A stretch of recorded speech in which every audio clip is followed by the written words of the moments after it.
Amazing. I don't have the patience. I know. No, Wow. me So how long you been doing this? This is like For amazing. about 6 years. 6 years. Yeah. What inspired your move?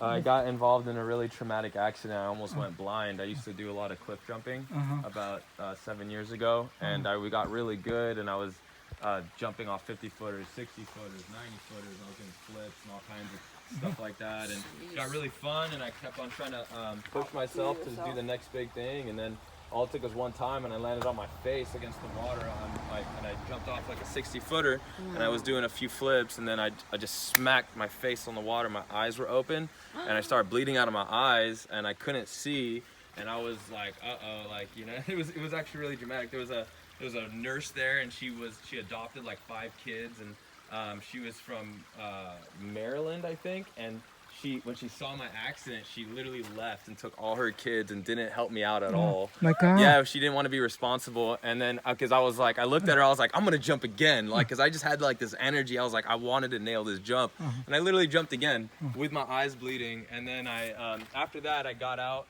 of the swimming hole. I was walking back to my car. I was solo too. I was by myself. Wasn't even my dog. And then it was my first time pulling a yucca. You know what a yucca is? No. It's a big old succulent that lives in like slightly dry terrain.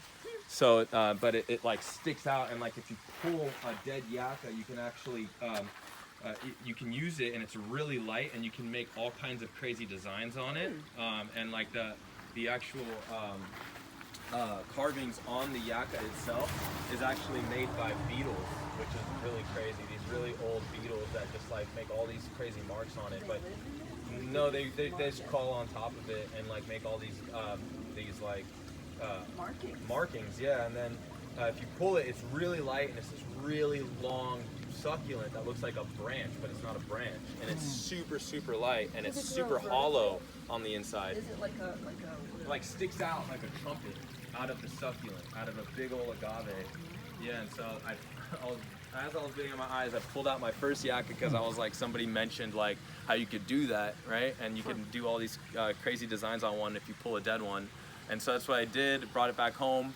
And then, how did you get home if you couldn't see? oh no, I mean I could see, but it was painful. Wow. It was painful. My vision was blurry. I had floaters, which I'd never had before. Went to an optometrist. They told me I was okay. I went back out and started cliff jumping again, and then I started realizing that I was getting headaches and migraines every single time I was in the sunlight. Yeah. And then I was like, okay, well, this isn't smart. So I ended up going back to the optometrist, and they're like, oh, we forgot to check you for hemorrhages. I was like, okay, maybe you should have done that in the first place, you know? And so then I got my hemorrhages checked. They found out I had bleeding behind my eyes. I went to a retinal specialist, and he pretty much told me I was really lucky not to cliff jump again. Wow. And then I was like, every time I went out and I wanted to cliff jump, I was like, well, I wanted to feel what I was feeling when I would jump off a cliff, which is like you just let go of everything you're thinking of. Like you don't parachuting, right? You have something to back you up. Right. Yeah, but that feeling of getting Not into the of same. jumping off a cliff and into the water is just so different. I mean, I've never done that, but that would be nice maybe sometime. But it really just was the flow state feeling that I wanted, and then I finally achieved that out of doing my work. Wow. So who showed you? You just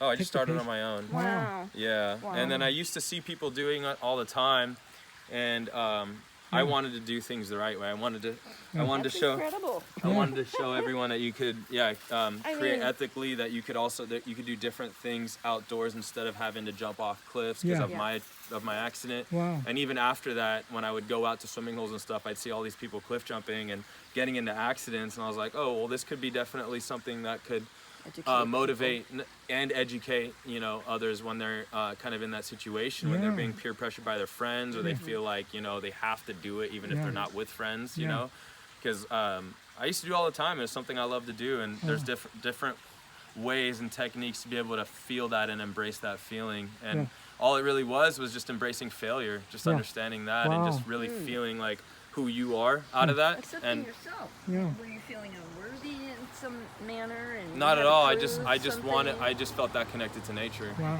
I think that's what it really came down to, and like that feeling that you get is kind of irreplaceable because you're able to shut down the outside world and finally be in yourself when you get in that moment of how That's fluid like you are what with your happens energy. for meditation. Yeah, and so I continued to commit with different challenges, and so this was when I came out here today. This was already up. I did a whole bunch of leaf work around it before what like it was completely different. And then today I was like, I want to do the next big thing. I want to stack on top of my little bridge. Oh, wow. But you have two hands, and these rocks, they don't have any support Yeah. besides each other. Yeah, And it just boggles the mind that you were able to stack them yeah.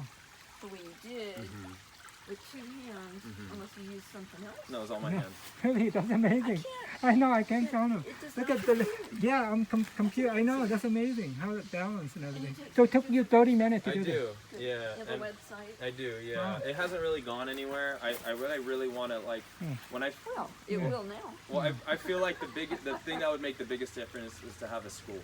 Yeah. Because I know that like in order to change the world you got to do it one person at a time, and who it And really it's starts too with is the slow. kids, Yeah. you know. Yeah. You can do a classroom at a time. Yeah, that'd be Yeah. great because you could teach the kid with autism. A lot of people have Yeah, autism. the kids too. understand the magic. Yeah. It's kind of hard when you're an adult because you're so desensitized to things. So Yeah. the parents will come out here with their kids, and then they'll tell the kids, you know, don't touch the rocks, don't do this, because there's salamanders that live here, and They've it's got like, radios blaring. well, there's just so many things that parents are so concerned about. Yeah, and that's true too. That's a good point.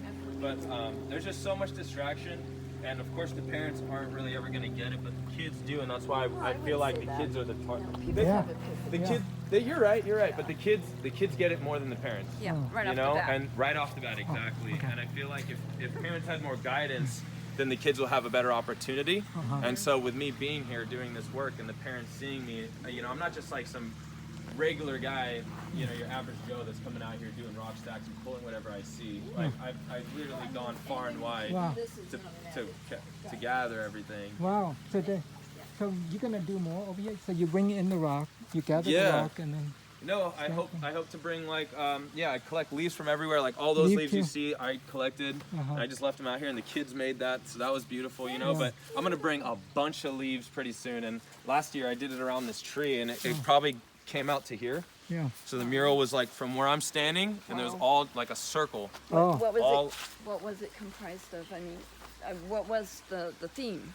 No, there was no theme. Oh. It was But just. what did it look like? Was it circular? Was it angular? It was circular, but also angular. It was like every type of angle. Wow, Yeah, that's it's amazing. kind of hard to describe it. I wouldn't consider it a mandala, Uh-huh. but I would consider it similar to one. Wow. You know, I think that's what it really comes down to. Just being able to like recognize you don't need to have an agenda, and with that, when you go about it in that approach, like you're able to understand the true value of time. Yeah.